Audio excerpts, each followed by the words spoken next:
एक छोटस उदाहरण सांगतो।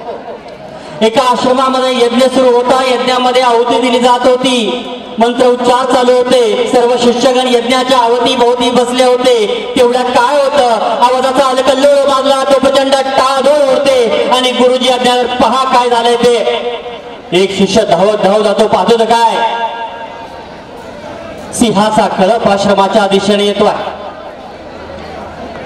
तो शिष्य धावत धावत येतो, गुरुजींना सांगतो, गुरुजी सिंहाचा कळप आश्रमाच्या दिशेने येतोय। गुरुजी विचारतात, त्या सिंहाच्या कळपाचं नेतृत्व कोण करताय? त्यावेळेस तो विद्यार्थी सांगतो, एक भला मोठा मेंढा त्या सिंहाच्या कळपाचं नेतृत्व करतोय। गुरुजी म्हणतात, ठीक आहे, यज्ञ सुरू राहू द्या, काही हरकत नाही। शिष्यांना कळत नाही सिंहाचा कळप येतोय, तरी गुरुजी असं का सांगतात?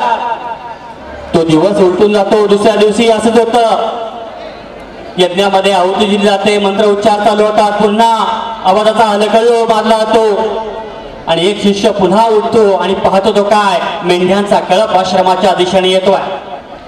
शांत पावलं टाकत आश्रमात येतो, गुरुजींना सांगतो, गुरुजी मेंढ्यांचा कळप आश्रमाच्या दिशेने येतोय। त्यावेळेस गुरुजी विचारतात, अरे त्या मेंढ्यांच्या कळपाचं नेतृत्व कोण करताय? त्यावेळेस तो राहून सांगतो, गुरुजी त्या मेंढ्यांच्या कळपाचं नेतृत्व एक भला मोठा सिंह करतोय। हे ऐकता क्षणी गुरुजी आज्ञा देतात, हातामध्ये काट्या घ्या, कुंपणाचं फाटक लावा, आश्रमाच्या रक्षणासाठी सिद्ध व्हा।